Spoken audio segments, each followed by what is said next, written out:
You're listening to WCOM LP 103.5 FM Carborough and Chapel Hill.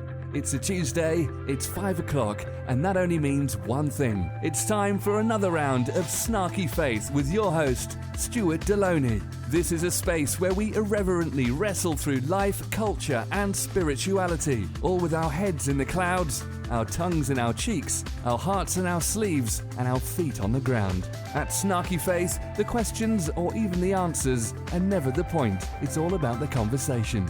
So here's your host, Stuart Deloney. Well, good afternoon and welcome to another round of Snarky Faith Radio. I am your host, Stuart Deloney. Thanks again for tuning in and joining us. And let me give you a quick snapshot of what we've got today here on the show. We're going to have What's Good, What's Bad that we have every week, chronicling the good, the bad, and the ugly from out there on the internet. And then we're going to sit down and kind of talk through this thing that not a ton of people know about. It's called the Johnson Amendment. You may not know it's called the Johnson Amendment because we like to talk about the separation between church and state, especially when it comes to taxes and the IRS. We're going to talk through that because dear old Trumpy wants to get rid of it. And I'm going to go ahead and tell you that's a bad idea. And then lastly, we're going to land in on something new I'm going to do here on the show. We're going to kind of go way back to the early days of radio, Snarky Faith Radio, that is. Go back to some of our old interviews that we had way back when we first started out here. And so we've got one with musician Gregory Alan Isaacoff. He's an amazing guy and really fun to talk to. So I think you're going to enjoy that. So before we get to all of that goodness today on the air, we've got What's Good, What's Bad.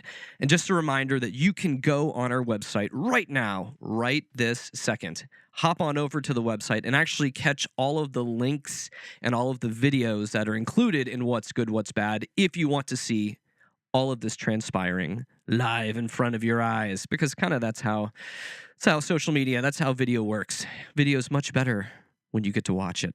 So yes, you can go to our website, www.snarkyfaith.com, to catch all of this stuff. And without further ado, let's hop into What's Good, What's Bad. So this last weekend, I was hanging out with some friends, and we were talking about the journeys of parenthood. Now, while I am no expert in being a parent, I do have 15 years of kid experience under my belt, and I have 4 kids. So, no expert, but much to talk about. And so we were talking about really just all the ups and downs, the roller coaster ride of parenting, the beauty, the ugliness, all of that. And we were sitting and talking about that. And that conversation led me to do a kids-only version of What's Good, What's Bad this week.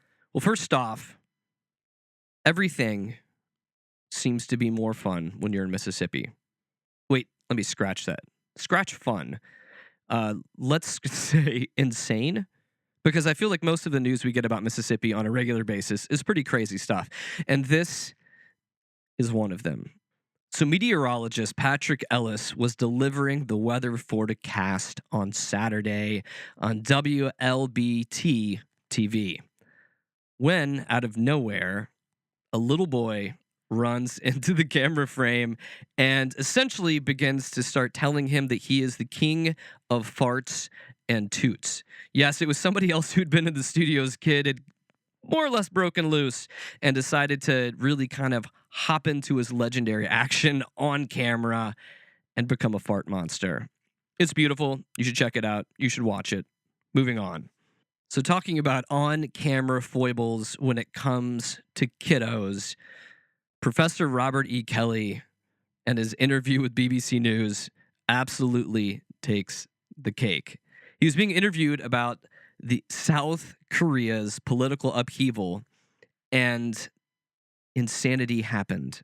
So as he's being interviewed, it's just so beautiful and it's so honest, unintentionally, but it's such an honest depiction of the life of a parent. So you've got Professor Kelly. He's talking. He's being interviewed by the BBC.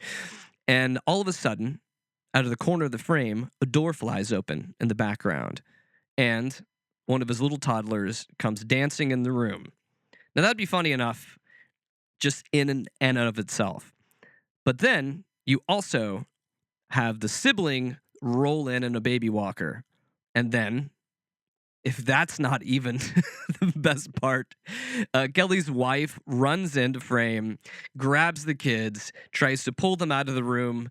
Tantrums ensue on the ground as she's literally dragging them out the door, slamming the door shut eventually. And Professor Kelly tries to continue with the interview, but you can hear screaming and crying in the background. Assumably, somebody got punished and was not very happy with this. And you hear the kids screaming and crying and whining in the background. I give it to Professor Kelly for being able to keep his composure and keep going with the interview. But pretty much, as soon as that door opened, that interview was over. Next. Well, I don't know where you're at personally, but I know here in Chapel Hill and Carborough, North Carolina, we've been having some kind of crazy weather this March. It's very, very up and down. And on the topic of crazy weather, parents in Lyndhurst, Ohio, ended up capturing their 4-year-old being blown away in the wind. The little girl is running to the front door of their house. She grabs the screen door, and as the wind picks up, she goes completely vertical with the door, flying kind of Superman-esque, just not in the right direction, as the door flaps around with her. Now, it's a really funny thing, probably scary for the kid, but funny to watch that. Kids and weather. Oh, isn't it always fun? I remember when my daughter Ada was 2, and we were in Bellingham, Washington, and the weather was terrible. And it was around the same season because I guess, March is in like a lion, out like a lamb, as they say. And we were doing an Easter egg hunt.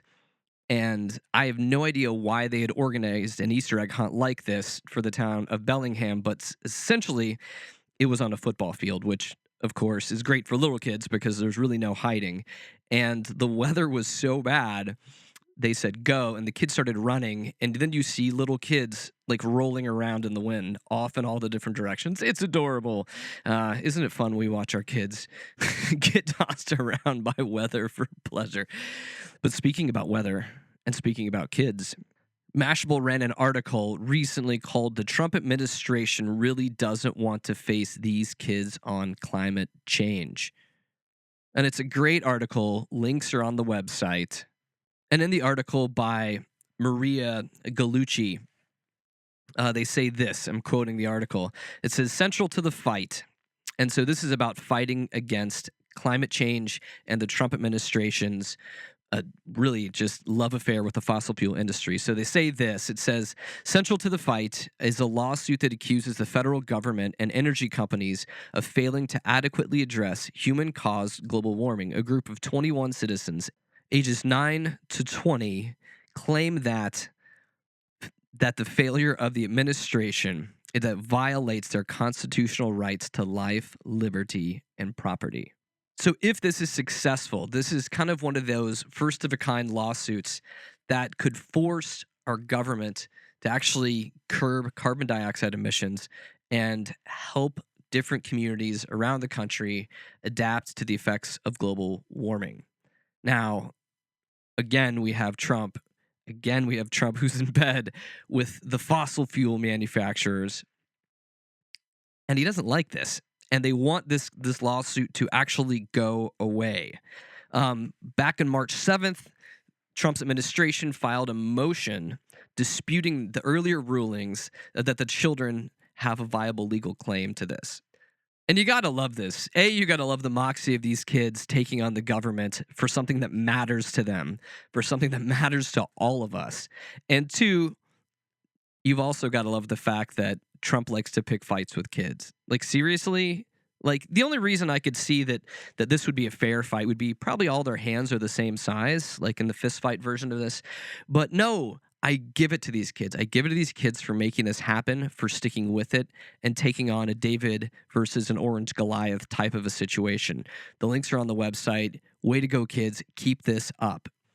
So speaking about our dear Trumpy, that leads us to the second segment that we're going to hop in on today's show, is talking about the Johnson Amendment.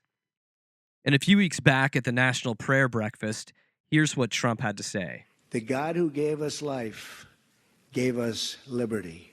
Jefferson asked, can the liberties of a nation be secure when we have removed a conviction that these liberties are the gift of God? Among those freedoms is the right to worship according to our own beliefs.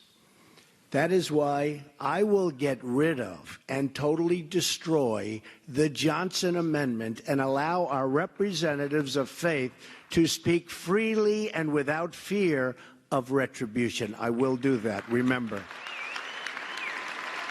All right, so first of all, I think he's quoting Thomas Jefferson out of context, because what Jefferson's saying isn't in the neighborhood of the issue that he's really trying to get at. And so the Johnson Amendment, what is the Johnson Amendment? The Johnson Amendment is a provision in the U.S. tax code named for, of course, Lyndon B. Johnson, who introduced it in Congress while he was still a senator. Congress passed the amendment in 1954, banning 501c3 organizations, which are also known as nonprofits, nonprofits like churches or charities. And so they can't, per the amendment, they can't engage in political activity such as publicly endorsing or opposing candidates, contributing to campaign funds, and distributing materials in favor or opposition of any candidate. So this is one of those amendments that helps to define those lines between church and state. And so why does this matter? Because simply, are we just talking about tax code here, or is there something a little deeper, a little more insidious, and actually way more insidious and way deeper going on? And there's two ways to look at it. There's two ways that Trump can actually make this go away. He can either A, take it to Congress, because Congress is the one that has the power to be able to repeal the amendment, or he can B, simply just tell the IRS not to enforce this rule. So who wants this to happen? Like, who has skin in the game that wants to see this either abolished, repealed, or really just ignored? Well, there's a great article over on NPR called The Johnson Amendment in 5 Questions by Tom Gelton. And Gelton gets to the heart of it when he says this. He says, though white evangelical Protestants have been active in pushing for the amendment's repeal, other religious groups have been more likely to test its limits. In a 2016 study, the Pew Research Center, they found that black Protestants have been more likely than other Christian groups to report having heard their clergy speak out clearly on the merits or faults of a particular candidate. The study found that 28% of black Protestants heard their clergy speak in support of Hillary Clinton during the 2016 campaign. And about 1 in 5 black Protestants, which is about 20%, said that they had heard their ministers denounce Trump. And by comparison, just 4% of white evangelicals reported having heard their clergy speak in favor of a presidential candidate, while 7% heard their clergy speak against a candidate. So why does all this matter? Like, why do we care about this? Well, first and foremost, I think the saddest thing that we can see is the tangling of church and state from the pulpit. Now, you've heard me say this before. I've been in churches where I have heard pastors endorse candidate. Pastors tell congregants they should go and vote this way. I've been in churches where they brought up political candidates to speak from the pulpit. And no, it wasn't both candidates. It was only one party's candidate that was speaking in the church. And I think that as Christians, we get onto very, very dangerous ground when we begin to become bedfellows with politics, when somehow the message and call and aim of Jesus somehow gets subjugated by the cry for money and power in our country. So moving down through Gelton's article, he really gets to the heart of it, which I just mentioned, that this is really about money and politics. He says that conservative groups that favor a greater role for religion in the public space, such as the Alliance Defending Freedom, have long sought to repeal the amendment, arguing that it restricts free speech by censoring the content of a pastor's sermon. Overturning the law, however, would also have major implications for campaign finance. If churches or clergy are allowed to participate in political campaigns, tax-free donations to the churches could go to support a candidate. And religious organizations could become bigger money players in politics. And that, my friends, is a scary thing. Now, I've heard pastors claim that this amendment keeps them from speaking their mind, keeps them from preaching the gospel, keeps them from doing what God calls them to do. And they talk about it, and most of the time that I've heard this like invoked, it's usually been through conservative Christian circles. And they'll talk about how they're going to speak the word of Christ, whether it puts them in jail or whether it violates the IRS or violates the government and blah, blah, blah, blah, blah, blah, blah. The funny thing is, none of this has to do with preaching the gospel. None of this has to do with talking about Jesus. None of this has to do about getting your parishioners to get out and to help those who are hurting, to help those who are in need, to help the widows and orphans in this world. None of it has to do with that. And this whole idea that the churches are going to get locked up for preaching this, that, or the other is ridiculous because of this. Later in his article, he cites this. He says the IRS, however, rarely moves to take away a church's tax exemption. And according to the Alliance, as reported by the Washington Post, only one of more than 2,000 Christian clergy deliberately challenging the law since 2008 have actually been audited, and none have been punished. And so all this hullabaloo about not being able to do what you feel called to do, what you feel God's telling you to do, is not being enforced. It is not being enforced. And so when you're hearing someone say that we need to get rid of this so we can begin to do what God's calling us to do, this is simply just a power and a money grab for the churches and other religious groups. And so when you begin to hear things, when you begin to hear conservative leaders out there talk about the fact that their rights are going to be taken away from them, we can already see here that at least when you're talking about the IRS, these things aren't even being enforced. And it's this kind of a empty threat that folks in power, the religious in power, like to invoke to make it seem like that there's a controversy. They like to make it seem like they're on the verge of being persecuted. And we like to do this. We love to do this in churches. We love, especially in America, we love to find persecution where it's not happening. We love to invent persecution. Like if you want to talk about persecution, let's talk about Syria. If you want to talk about persecution, let's talk about folks that are being martyred over in the Middle East. If you want to talk about persecution, let's not really talk about church in the United States. I know you may read over social media and otherwise that Christians' rights are being persecuted. They can't speak their mind. Well, that is a total load of crap. Now, when you think of persecution, this is kind of how persecution works. You are off doing what you feel called to do, or you are just simply being who you are. It could be of a different religion or a different race than the folks that are going to persecute you. And you have people stop your way of life, threaten you, yell at you, make you feel like you can't continue on in a certain way. They may demoralize you. That is persecution. Now, what we're talking about here is preference. You see, the Christians in America want preference. They want to be able to make the world in the way they want it to be. Now, this isn't a biblical thing. Now, people can cite back, oh, yes, we're here transforming God's kingdom here on earth, but really this is about transforming culture into the image that they want it to be. They want to roll it back to the good old days of the 1950s when we had segregation and other things like that. I don't know. That's the whole like make America great again. What will greater than when? Like when are we going to find a time that was a golden age of America where bad crap wasn't happening? Never. I mean, that's just life. That's just history. There have been times of great achievement. There have been times of great persecution. And I don't think that we've ever had a time where it's either one or the other. It's always mixed together as we're journeying forward. Now, the hope is that we're on the path to being better as a nation, as a culture, as a country. We want that hope that we're kind of stumbling forward, getting rid of old things that simply just don't work, or old things that simply oppress people.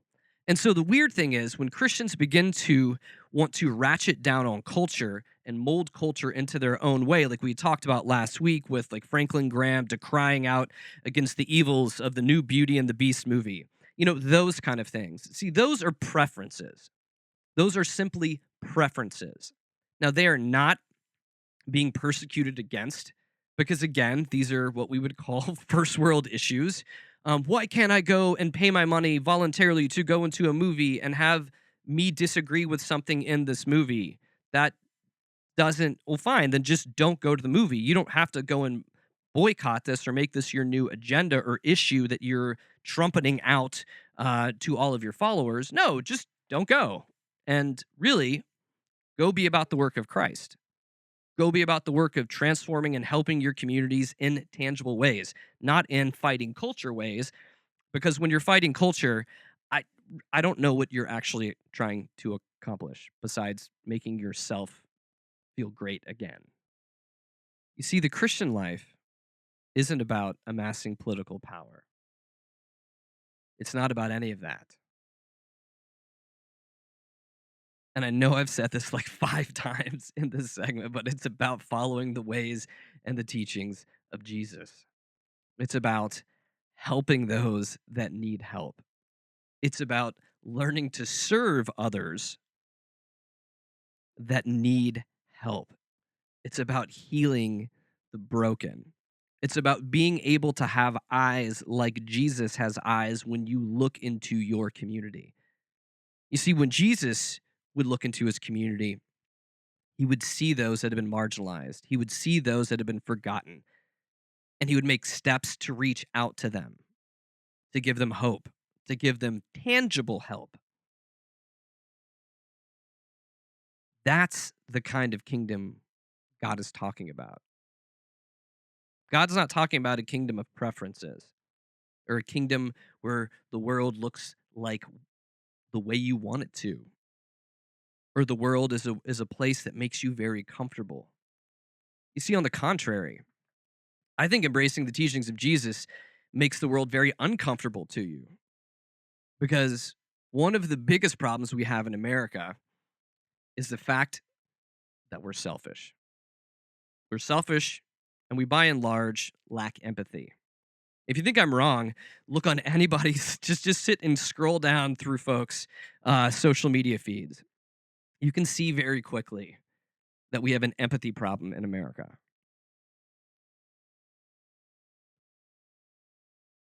And what being like Jesus means is about stepping out of our comfort zones. It's about throwing away of our preferences. It's about embracing something that means that, much like Christ dying on the cross for us, means that we are called to pour our lives out for those who are different than us. We're called to love our neighbors. We're called to love, and we're called to stand in the gap for those that need help. So I don't even see where politics comes into play within this.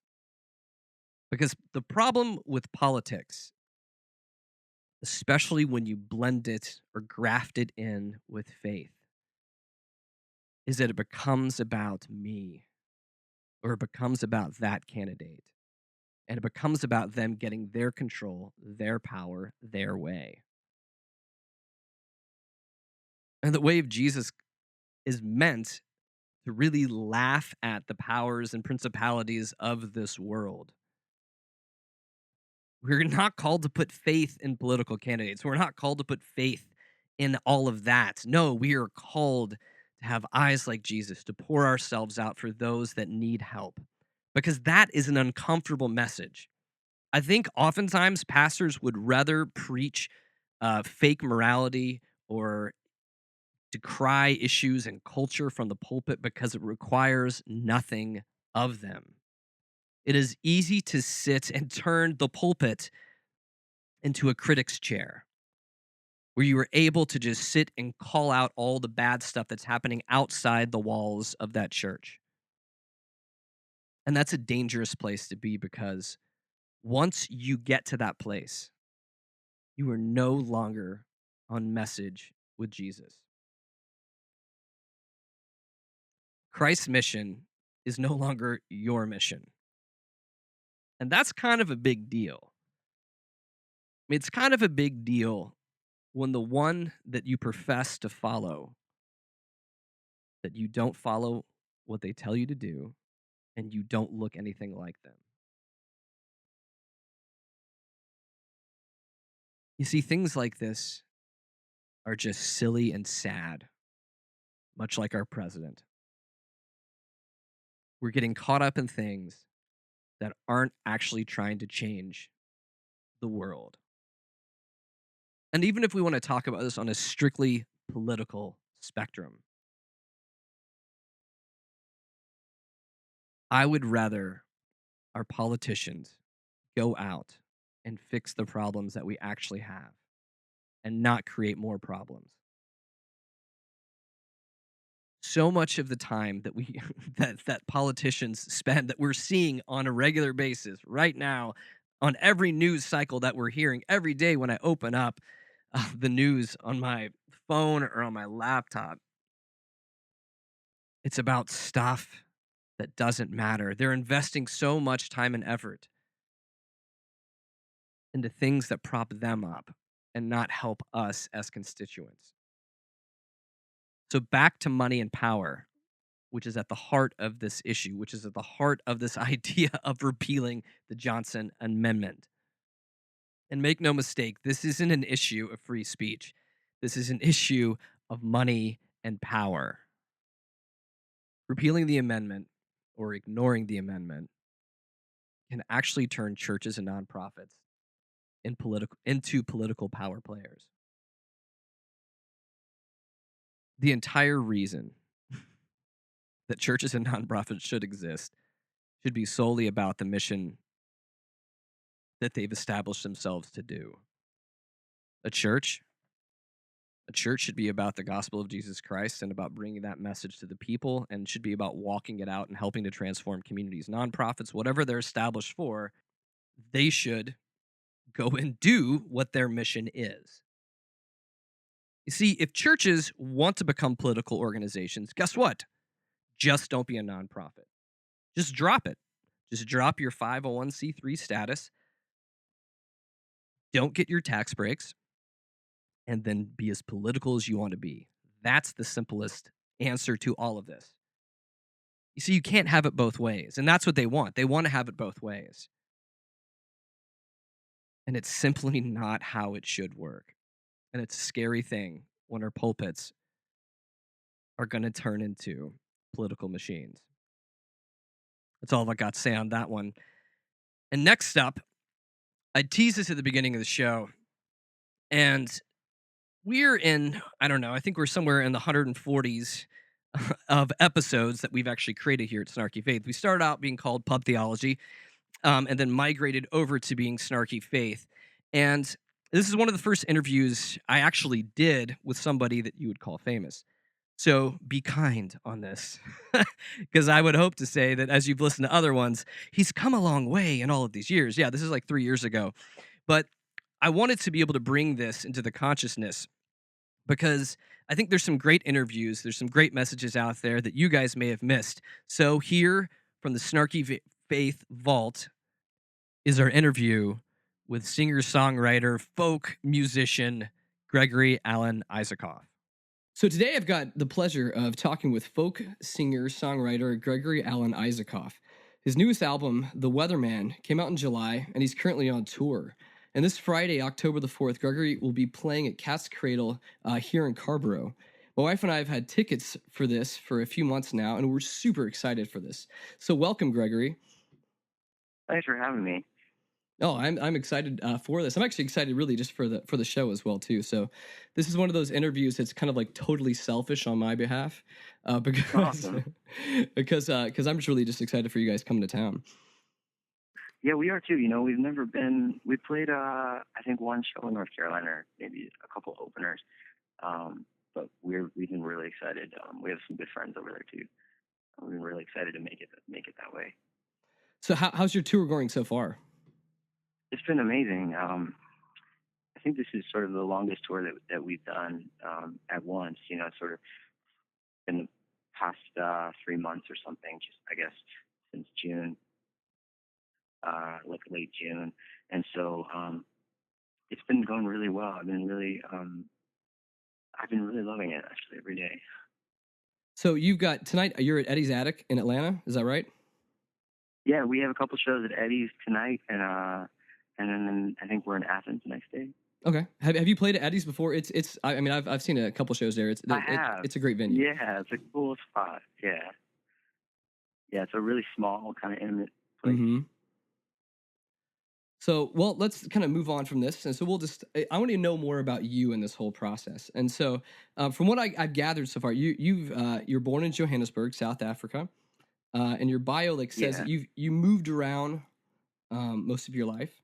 And so what were your early years like, and when did music start to take a hold with you?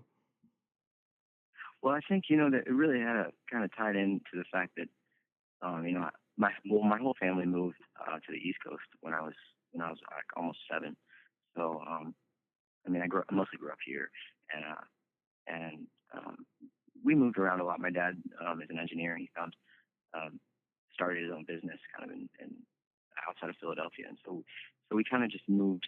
We moved around quite a bit in the beginning, and I have 2 brothers, and my family just got really close, and we all played music, kind of throughout that whole kind of time. So music became kind of really imperative. I think, especially when you're like a new kid everywhere all the time. You can just go home and hang out with your brothers. Mm-hmm. So I think it definitely had that kind of ingrained in me at an early age. So, but what's interesting, you have a really interesting story. And I know oftentimes when you talk about people's stories, like your own story doesn't feel that interesting. But from the outsider, I think it's really interesting because I don't know, like in 1999, you made this, it's the whole stereotypical time-worn move that any artist has when they say like, I'm going to be a musician, so I need to go move to Colorado to study horticulture. I never thought I'd be a musician ever. I never, I think music was something, I started writing in high school and touring with bands. I was a drummer in kind of a heavy metal band for a while, but I moved to Colorado to go to horticulture school. And because I just always loved plants, and my grandmother was a really avid gardener, and I was really passionate about it. And music was something that sort of just was like eating dinner. It was just something like a part of your day. Mm-hmm. And I never thought I'd be doing this all the time at all, ever. So it's really cool that I get to. Now, do you still have room for kind of cultivating all of that, the planting, the horticulture thing that goes on in your life right now? I do. I worked at a lot of farms, and I would tour mostly in the winter, off season.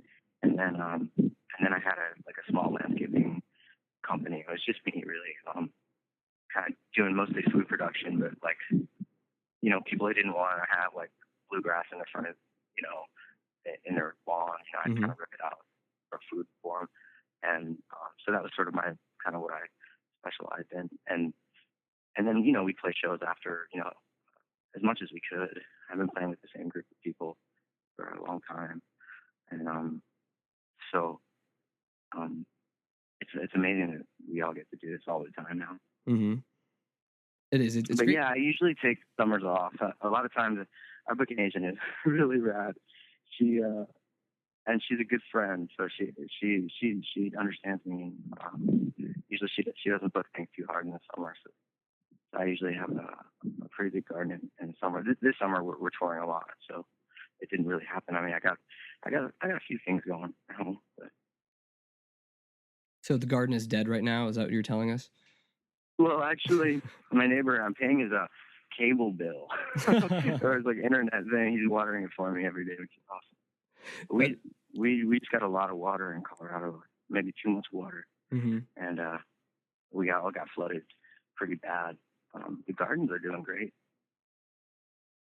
So like because I read this and I thought this was it was really, really funny.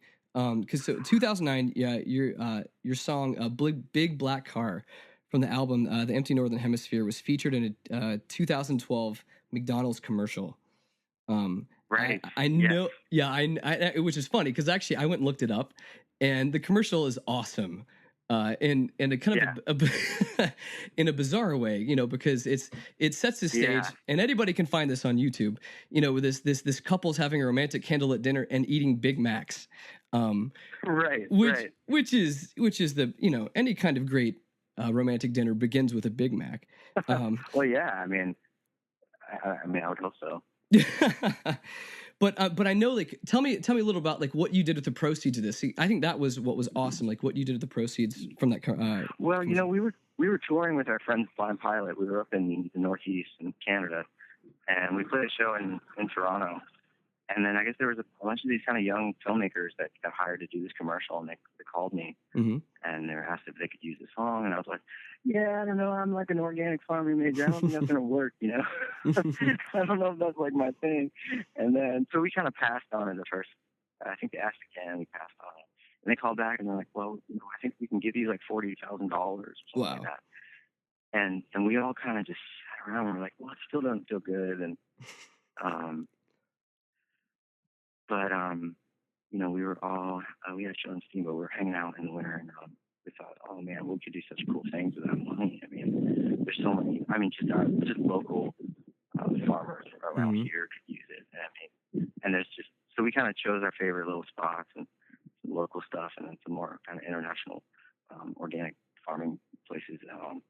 And we, one of my favorite places is Seed Savers Exchange, which is in Iowa.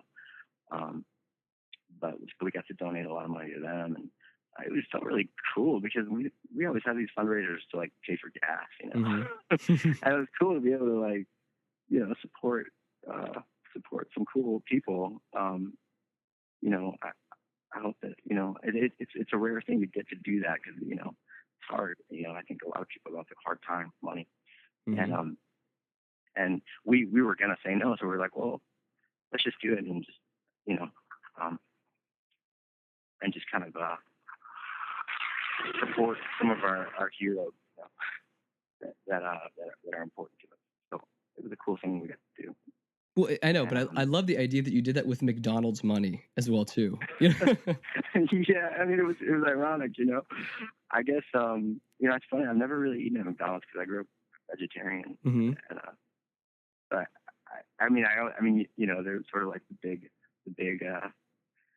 big machine or whatever, which we never thought we'd get to have to make those kinds of decisions, I guess, you know. But, you know, there's something about, you know, I have a very good relationship to music, and the whole, you know, the social media world and the commercial world. You know, I sort of take it with a grain of salt. I guess nothing is, you know, I'm not a very political person. I wouldn't not call myself that. But it felt like an opportunity for me to do something cool.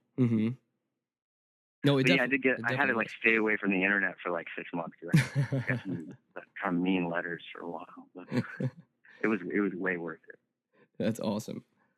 So you've got albums. You've got Rust Colored Stones in 2003, followed by Songs for October 2005. And then you've got That Sea, The Gambler 2007, and Empty Northern Hemisphere in 2009, and now The Weatherman, which I know was released this summer. And I'll just tell you, like, I actually love it. For me, it just, thank you. I feel like it's like in this whole like ethereal, like intimate storytelling. It just feels really human and earthy, and it has this like lived in feel to it. Thank you. And what can you speak? What is your writing process like? I write a lot. You know, I write a lot of stories, prose, and poems. But songs kind of happen at once for me. You know, the first studio record we made was That Sea, The Gambler, and the ones before that were kind of these 4-track tapes that I was kind of made in my house. I never thought anyone would hear them. You know, I don't know. For me, NC Northern, all the records that I've made take quite a bit of time, like at least a year and a half to 2.5 years. And with the Weatherman, I was kind of slaving on this record for a couple of years. And then I kind of threw it away and just wrote a whole new record, and that became the Weatherman. It was kind of one of those decisions I think any artist goes through, whether it's whatever medium they're working with, where you have to check in with yourself to make sure if it's current and honest and something that is kind of making sense to you or inspiring you. And it turned out I was sort of just like, chiseling away at this thing I was trying to make into something else, where I was writing all this new material at the same time. It felt really important for me to follow that, And I guess the drawback of that is, you don't have the time to, time isn't on your side because you can't let it sit and make sure it's going to live, which I like to do. I like to sit on things and make sure like they still sound right, a few months later or whatever it is. But and we kind of just did it in a new way. For me, we kind of just rented this old analog studio and did a lot of it on tape, and there wasn't a lot of editing, and there wasn't a lot of. I just tried to keep it kind of as honest as I could, really. Mm-hmm. But I know you said this, and I love this. It's just a great quote. You said, "My songs have nothing to do with me, and they have a life of their own. A lot of times, I won't know what a song is about when I'm writing it. It just has a certain feeling about it." Can you unpack that statement a little bit? I think that it's a co-creative thing. It's like you can kind of plant the seeds for it, and all you have to do, all it needs from you is some attention, in my experience, and then you're kind of working with it. You'll know when it's done. It's funny because we wanted to make like this kind of lo-fi rock record, and it didn't turn that way at all. It turned into kind of a sleepy, kind of more ethereal record, which it wasn't our intention in the beginning. But it's just where the songs wanted to go. It's sort of just how they wanted to be recorded and what the material was that we chose for it. But we had a whole different kind of idea for it at the beginning. So I think it is. It's really a co-creative thing. I don't know how else to put it. No, I think you put it very well. Which I think is what I really love about it, because I don't think it's something that you can ever master. It's sort of like it's not really evolutionary. I don't think my songs are in right now. I don't know if they're getting better or if the writing is getting better, but I think it's just you're constantly having this relationship to it. And so it's always going to be different, every time, which I really love about it. No, it's like, I think like what you're saying is like, it has a life of its own. That's right. Yeah. Mm-hmm. So when you were talking about Weatherman, I got another quote of yours. It says, you'd said, to me, the idea of Weatherman is really powerful. That there's a guy on television or on the radio telling us the future and nobody cares. It's this daily mundane miracle. And I think the songs I chose are about noticing the beauty in the normal everyday life. And so I know you've been on tour since, July. Where are you seeing beauty in everyday life on your tour right now? I think it's easy, when you're around people and you're out of your element, and that kind of our normal, our daily rituals are kind of broken. And you kind of notice it. You notice it everywhere, and I don't know. I read a lot of Leonard Cohen. I love his writing, and he's really good at taking something like really mundane and turning it into this beautiful feeling. And I love that about his writing. But I really relate with it because, I was writing a short story at the same time I wrote The Weatherman. It was actually called The Weatherman, and it was about this woman that lives in this trailer park, and then there's this TV on in the background. She's kind of crazy, and she's always like talking to herself and stuff, and she's kind of shunned from this little small the Mexican community, and the other character in the story is the weatherman on the television. And they ended up kind of having, and he's this mystical creature who's kind of telling her the things that are going to happen. And so it's this conversation between her and the television with this character, and so a lot of the lines, I would take lines from the stories a lot, throw them into songs, and I guess the ones that were worthy made it. I guess, but it was a cool. It's cool to think of us. We have all these things in our world right now, and I draw a lot of writing from nature, but I mean, even just like being able to go to like the grocery store and find avocados in the winter. Yeah. I mean, there's like these amazing things that happen to us all the time, and it's like no one cares. You know, we look over it so much, and I think there's something there that there's a lot. It's endless pool of material that can be drawn there. So, I think I just even scratched the surface on some of these songs. But I think a lot of the ideas made it into a lot of the songs. So when you're thinking, because you're telling me that you started, as an artist at a pretty young age doing music.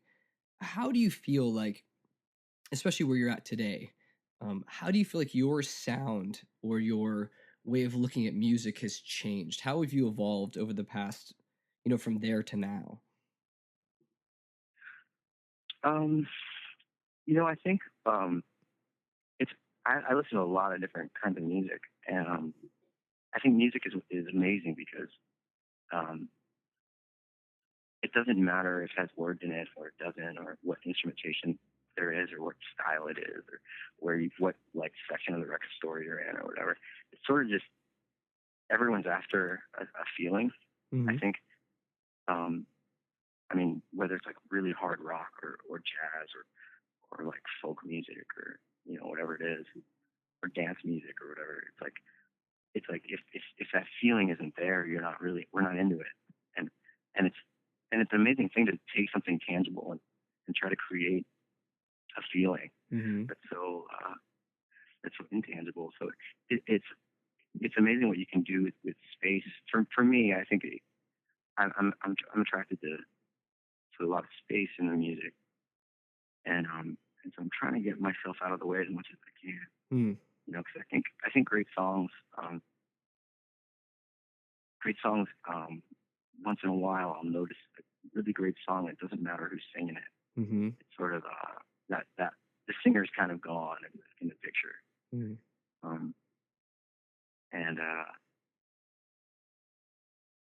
But I think everyone's after that feeling, really.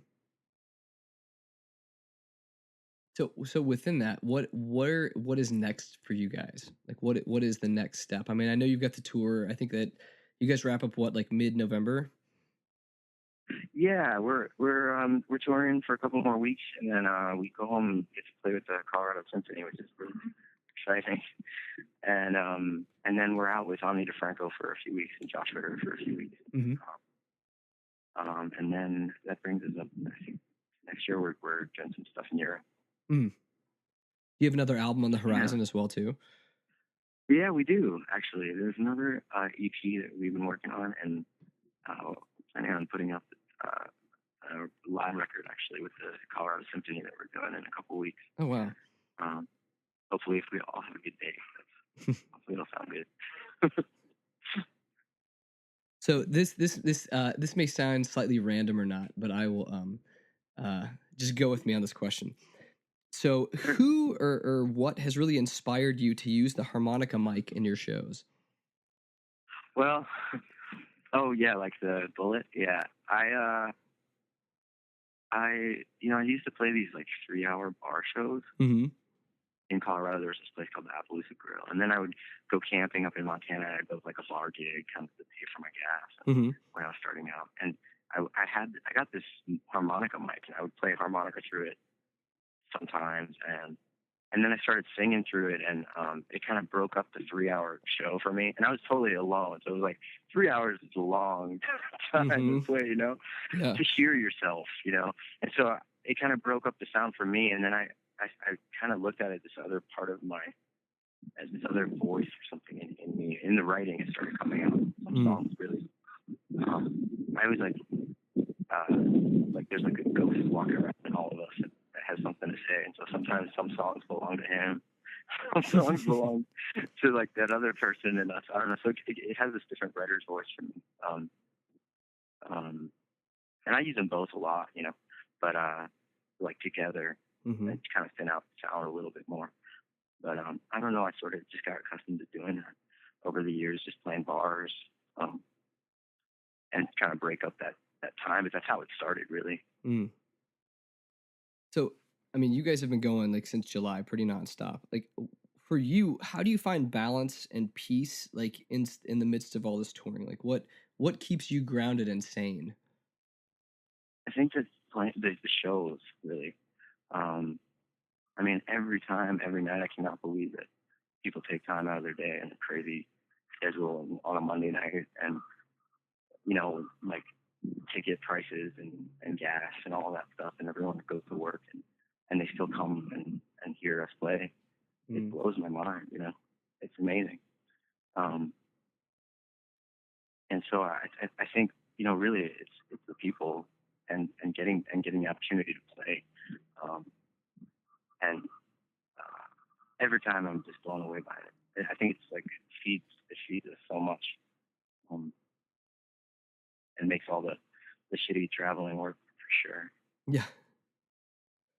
And you mentioned, you were talking about what you've been listening to these days. You didn't say specifically what is, like, what music are you listening to these days? Oh, a bunch of bands. I really like this band Youth Lagoon right now. Different Idaho, and then I love also my buddy Patrick Park is great. He's actually going to be opening up that show, I think. Maybe not, but he's on tour in the next 5 or 6 shows with us. And I just heard the new Pearl Jam single yesterday. That was killer. I don't know. I listen to a lot of Al Davis too, a lot of old time music, and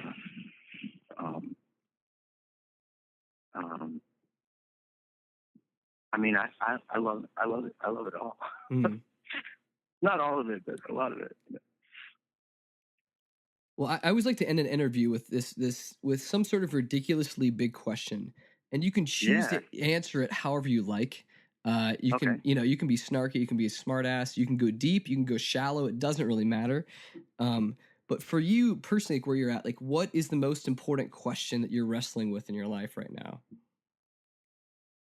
I think really is like, and we make a joke out of it. We say it every day. We're like, oh, what the fuck are we doing with our lives?